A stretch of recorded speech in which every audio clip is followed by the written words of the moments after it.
Hello and welcome to Friday's edition of Cracking the Cryptic, where I realised as I started the webcam that I have the wrong glasses on. Oh dear, dear, dear. Right, I've got the right glasses now, and I can tell you about this puzzle, which is by none other than the Dutch master Art van de Wetering. It's called the Tulip, for reasons even I can spot, because Art has somehow drawn a tulip in the grid out of arrows. And it's a very basic rule set today. 2 sentences of rules. Normal Sudoku rules apply, and digits along an arrow must sum to the digit in that arrow circle. And that is all. And if you're familiar with the puzzles of Art van de Wetering, and I suspect most of you are, because Art is responsible for certainly our 2 biggest videos. Well, 2 of our 3 biggest videos. And our biggest video ever, which has over 9 million views, the Sudoku with only 4 given digits. Ard is an absolutely brilliant constructor. All of his puzzles have interesting things about them. They vary in difficulty quite a lot. Mostly, I would say they're sort of just below average difficulty. But sometimes Art's very capable of making hard puzzles as well. So I don't know what we're going to get today, but I know it will be great. And we'll get to solving in a moment or two's time. I'm trying to think what else I have to mention.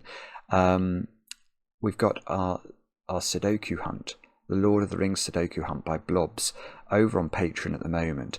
Oh yes, I've got the statistics. I can show you some statistics about that. Blob has been collating statistics. Here we go, I've got them. I hope you can see that. This is the count.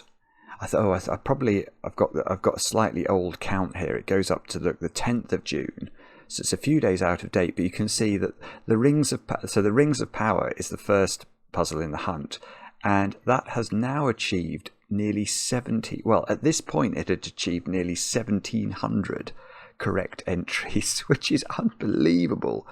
And even the Grey Havens, which is the final puzzle in the hunt, had over 550 correct entries, which is, I mean, it's a stellar run rate. And what I love is that basically it looks like everybody who's started the hunt has made a really good effort to finish it. The puzzles do get slightly more difficult as the puzzle goes on, or as the hunt goes on. So we would expect this to be dropping off, but everyone's desperately trying to do it all. So it's fabulous, and you've still got time. There's plenty of time. You've still got sort of 6 days left to enter the competition, which closes on the 20th. So do have a go. Joining us on Patreon, it's a couple of bucks a month.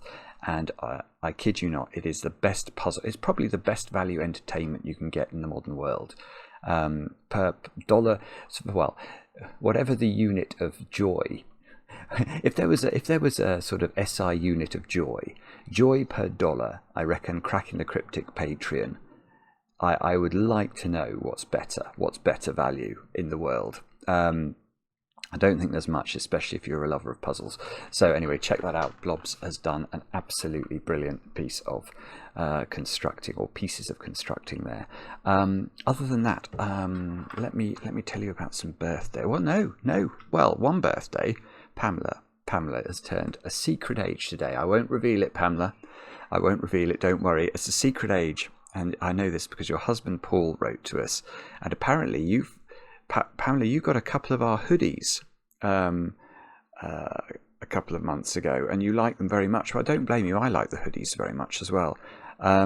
But Pamela, I hope you have a great birthday today. I don't know if Paul's got you any more merch, but enjoy your secret birthday, and I hope you have chocolate cake. Now, the other announcement is not for anything that's happening today. It's for something very special that's happening tomorrow, which is a wedding. And Hugh, you're getting married tomorrow, and I understand that because it's obviously traditional that if you're getting married in the morning, you don't see your spouse-to-be on the night before the wedding. Well, Frankie, who you're getting married to tomorrow, I know you know this, but Frankie wrote to us and told us that the 2 of you won't be together, but that you would almost certainly be watching this video. I hope you are. And Frankie is super excited about marrying you tomorrow, Hugh, and I hope that the two of you have an absolutely brilliant wedding day. I know you'll be having cake as well, probably not chocolate cake. Wedding cake doesn't tend to be chocolate cake, but Hugh and Frankie, we wish you all the best for tomorrow and for your lives together. And that is all the news. Let's have a look at what Ard has got in store for us. The Tulip. I've done the rules already. I'm not going to. Well, let's just explain what arrows mean. So the way arrows work is you add up the digits along an arrow. So let's make, I don't know, let's make that a 5 and that a 4. 4 plus 5 is 9, so that would be a 9. Actually, I can see that's not going to work, but that is how that arrow could work. Do have a go. The way to play is to click the link under the video as usual. But now I get to play. Let's get cracking. I get a given digit. Quite often I get a given digit in an Ard puzzle. Now it looks like we've got a sort of chain of circles going down the positive diagonal, doesn't it? So let's think about that. Yeah, okay. Okay, we can definitely do something here. Because, well, we can look at these squares, is what I'm thinking. Now, those squares have a minimum sum, and that sum would be 10, wouldn't it? If we make these green squares as small as we possibly can within the context of Sudoku, those digits would be 1, 2, 3, and 4. Now, they add up to 10, and you know, if we say that the circle here is x, then we know this is x, adds up to x, and this adds up to x. So the green cells add up to 2 lots of this value. So if the minimum value of green is 10, the minimum value of this square is 5. Now, how can that not be a 5 is my question. Because these two digits have to be different along the diagonal. So the minimum these digits could be would be 1 and 2. And this digit is the sum of those 3 squares. Because this square is a little bit of a red herring in a way, in the sense that all this cell represents is the sum of these two. So I can look at this and express this red as this is exactly equal to the sum of those purples, because this square is actually the sum of those 2 digits, isn't it? So the minimum sum of this square is 5 plus 1 plus 2, which is 8. Now it can't be any more than 8, because this digit is the sum of this digit plus this digit. So in fact we now know that this is 5, this is 8, this is 9, this is 1, and we are off and running, and Ard has been very kind to us here. Well, it's kind of really rather beautiful, actually. So this digit is 6 or 7. Now, depending on what this is, can't see that in the... Well, okay, so these squares are 1, 2, 3, and 4. That's 2. Not 2, I should say.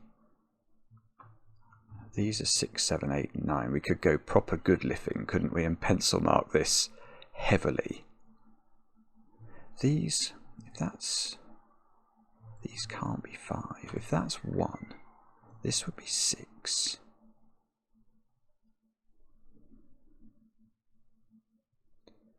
I have a feeling I could work out. I think this has difficulty being 6, but the only reason I'm saying that, and I haven't thought this through, so this is an instinctive reaction, which might be wrong, so forgive me if I'm wrong about this, but the reason this looks difficult to me to be 6 at first blush at least, is it makes this square a 1.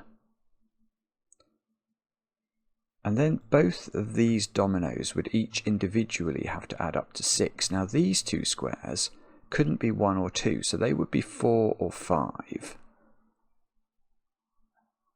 Which means these squares, well, actually they'd both have to be, oh, I see, they both have to be 4. I'm right. My brain, that's weird. Okay, my brain could see something, or my subconscious could see something there that my brain, or I always think of my subconscious and my actual brain as different things, and I view my subconscious as sitting in the back of my brain, and the forward bit of my brain as being the stupid bit, the bit that's sort of too close to my mouth and says things before it should. I'm quite sure that's anatomically completely and utterly nonsense, but anyway, my subconscious, the clever bit of my brain, was telling me this couldn't be a 6. And it's right, isn't it? Let's actually go through it now. So that's 6 and that's 1. Now the issue here is because this is 2, these 2 digits, they can't be 3s, because then these would be 3s as well. So let's just get rid of that as a thought. So these squares would have to be from 4 and 5. But these 2 squares are both the sum of 2 digits. Now, not necessarily 2 different digits, but 2 digits. So neither of these squares could be 5, because we can't put 1s into these squares, because they're obviously, even if we made that double 1, this is still at least 2, isn't it? So the actual result here is you get double forward. And if you get double forward is not a thing you want to be. That would cause double 2 there, it would cause 1s here, it causes all sorts of too many low digits appearing all over the place. That's rather pretty. So this in fact is 7, that's 2, that's 1, and presumably there's some way to make this work. Well, these squares are now at least 3, 4... They're at least 3, but they could possibly... No, they can't be 6. These can't be 6s, because that's going to make these 1s again. So these are from 3, 4 and 5, which means these are from 3, 4 and 2. And now I'm going to embarrass myself by failing to spot some basic Sudoku that I'm almost certainly able to avail myself of here. No, I was going to say, no, it's not true. Either of these could be 2, 3. I mean, there is, oh, okay, so one of these is 4. Okay, that's a tiny point. I will take advantage of that. Because this is 5, one of these dominoes is a 2-3 pair. Let's give these different colours. Either green or orange is a 2-3 pair, and either green or orange is a 1-4 pair. Now the one that's a 2-3 pair is going to point at one of those digits and turn it into a 4. And that one of these being a 4 turns one of these into a 3. So there is definitely a 3 in one of these. Okay, don't know what that does. Okay. Okay, well now I'm going to do the trick I did on the diagonal in column 1. Because I could ignore this square. That square is the sum of those 2 squares. So those 3 digits there, let's make those yellow. These yellow digits sum to 9. And the interesting thing here is there are 3 different ways of making 3 different Sudoku digits add up to 9. But 2 of those ways involve a 2. 2, 3, 4 and 1, 2, 6. So these squares are 1, 3, 5. And actually, looking at it, I actually can see that where the 1 must go. So that's 1. This square is 4 or 6, depending on what this turns out to be. This square is the same as this square.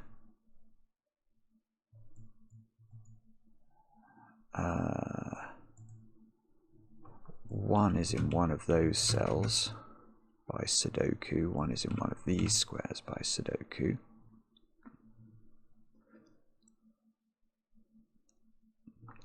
This 8 arrow now is not 3, 5, because if it was, this square couldn't exist in the puzzle. And it's not 1, 7, because that would break this square. So this is 2, 6.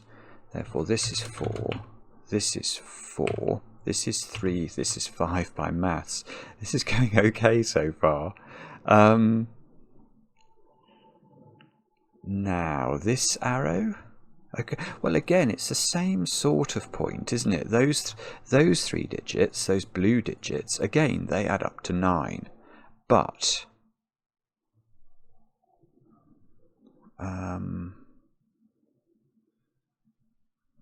well, there's probably something very elegant I can do here to... I mean, if we think about 3 different Sudoku digits that add up to 9, those digits are always selected from the digits 1, 2, 3, 4, 5 and 6. Because if one of these was a 7, one of the blue digits was a 7, once we added a 1, 2 pair to it, we get to 10. And 10 is more than 9, there is a knowledge bomb. So this square here has to be 2, 3 or 6. Now, if this was 6, no, that might work. That could be 1, 2 pair. That would be a 1, that would be a 2, that would be a 3, that would be a 3. Okay, that doesn't work, but that's a bit more complicated. If this is a 6, let me show you why this doesn't work. Because we've got to make 9 out of the blue squares, this becomes a 1 or a 2, and this becomes a 3, and that becomes a 3. And so far, so good, except we've still got this job of making this domino add up to 8. And now 1, 7, 2, 6, and 3, 5 would be ruled out of this domino. So that won't work either. So this square here is now 2 or 3. Which means these squares either add up to 6 or 7. So I suppose we just make that 6 or 7. Oh, okay, this was probably much more straightforward than I realised, because now that's a 7 by the power of Sudoku. So that's a 2. These squares have to add up to 7 without being a 2-5 pair. So they're either a 1-6 pair or they're a 3-4 pair. And this square here is a 7. And these squares are either a 2-6 pair again or a 3-5 pair. They can't be 1-7 because of this. There's a 7 over here by Sudoku. Where is 6? Oh, this is gorgeous, right. So 6 in box 7 has to go there. So now this is 3-5, and that means this is not 3-4. So this is 6-1. This is very good fun, actually. It's classic art, in the sense that as you're doing it, you're just feeling happy. Now,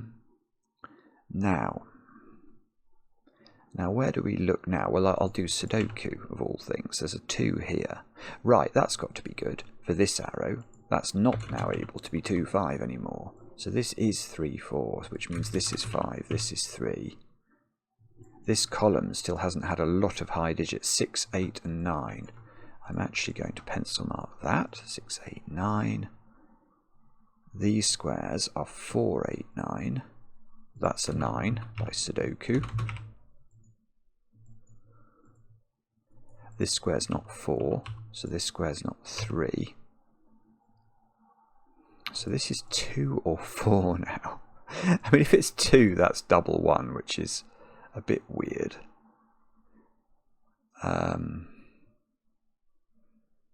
Again, my brain is saying that doesn't work. Why is my brain saying... Yes, my brain is right. That doesn't work.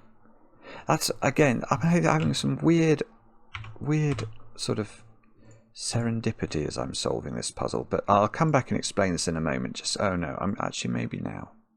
Yeah, okay. This is really nice. This is really nice. The way to think about this digit is to note that this digit must appear in either the green or the orange set, mustn't it? Because it's a 2 or a 4. Now, is it in green? And the answer to that is no. It's definitely not in green because it would be in the same column as itself. Therefore, this digit is in orange. Now, if it's in orange, is it here? And the answer to that is no, because these can't be the same unless this is a 0, and there are no zeros in Ard's puzzle. So this digit is actually that digit. Whoops. So these two digits are the same. Now, what happens if you make this 2? Well, that's double 1. And this is 2, and 2 plus 1 does not equal 5. So this has to be 4, that has to be 4, that has to be... Sorry, that has to be 4, that has to be 1, that has to be 3. So this is now... this is a 2-3 pair, and this helpful little given digit is going to sort it out. Now, this square is 1 or... It's not 2, so it's 1. So that's 3, that's 4, that's 3. We knew one of those was a 3, and in fact, we didn't really need to use that. We got it by a different method. So these squares are now all whopping. They're 6, 7, 8, 9. They always have been, but I'm just conscious that we've got similar whoppingness at the top of column 5. We've got 5, 6, 7. That's 6 or 7. That's 5 or 6. That's 5, 6 or 7. Not quite. It looked good there, didn't it, for a moment? Now, what about these squares? That's not 1. That's not 2. There's not a 1 here, so we can use our pencil mark. So 1, 7, 2, 1. 2 is in one of those squares. Ah, nearly. What about column 1? We've got... okay, that's good. We can definitely do something with that. Let me just have a quick look though. Yes, okay. The other thing I'd seen is I'd got 6 digits in column 7. So let's just look at this where we've got 6, 8, 9 to place. And I can see this digit is a naked single. That's got to be 8. Well, still it does a bit more. This is 3. 3. That's 3 in the corner. That's 3 in the spotlight, losing its religion. This is the only place 4 can go in this box. So this is 6 or 9. So that digit is in one of those 2 squares, and these 2 digits, well, they're obviously the same. Well,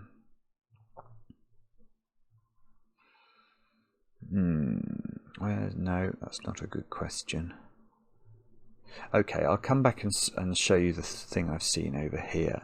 This square is interesting. Look at row 1. My radiator is making the most horrific noises. Why? Naughty radiator. This square is whopping. And we already have noted there's quite a lot of whoppingness in row 1. Well, now that one, that one, that one, and that one all have to be 6 or higher. So they are the digits 6, 7, 8, 9 in some order that we don't know. But this digit can't also be a 6 or a 7 now. Otherwise there'd be too many high digits in this row. So that's a 5. That's 6, that's 7. What have we not put in here? 5, 8, 9. And that's... yeah, okay, that's 6, that's 2. That's 2 now. So these are all the low digits. This is a 9. That's good. So that's 9, that's 9, that's 6. These don't include 9 anymore. Okay, so 5, 6, 7, 8. This is 6, I suppose. 5, 8, 9 now. I'm going to pencil mark that. I'm going to get rid of 6 from here. Maverick. Hello, Maverick. How are you? Sorry, we're about to get buzzed by a low-flying aeroplane. This is not 6. This... oh, no, that's no good. That's 5, 8, or 9, but doesn't seem to see anything in the column. This is not 5, this digit here, because in this row, we can see that the 5 is definitely in this domino, so it can't also be there.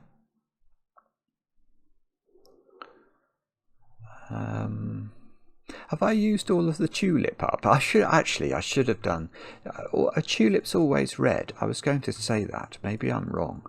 I should have done red shading on the tulip and green shading in the sort of stem. I didn't think of that.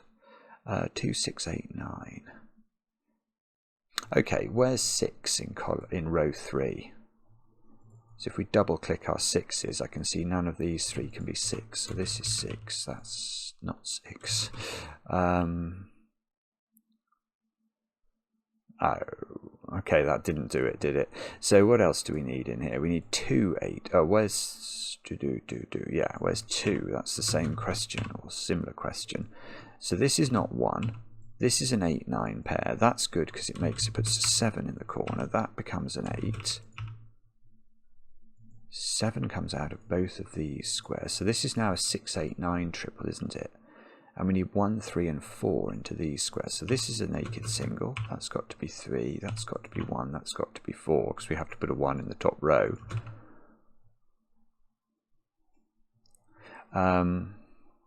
That's got the only place 7 can go in box 4. So this is 5 or 9.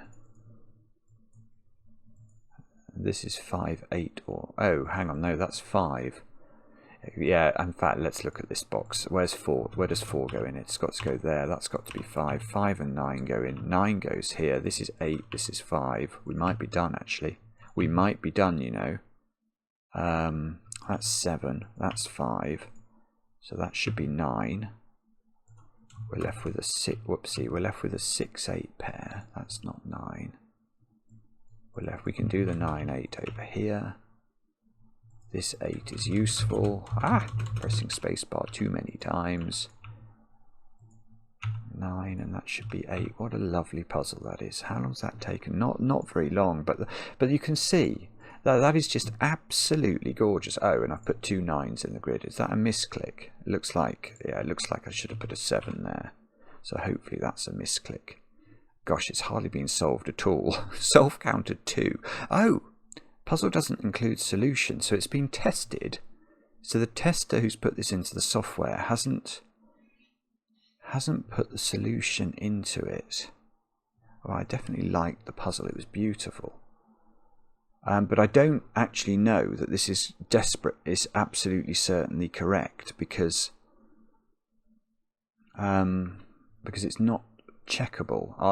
What I'll have to do is, after I turn off the webcam, I will basically just, I know that the Sudoku works in the sense I've got the numbers 1 to 9 in every row, column and box, because that's what the software checks. What I don't know is whether these arrows add up, because the software won't check that. So I'll have to check that, and if it's right, I will create a new link with this solution in it, so that when you guys have a go, it will register your answers as correct or incorrect, as the case may be.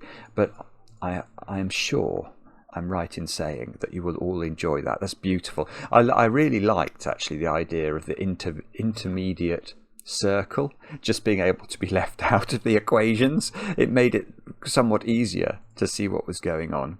Let me know in the comments how you got on with this. I enjoy the comments, especially when they're kind, and we'll be back later with another edition of Cracking the Cryptic.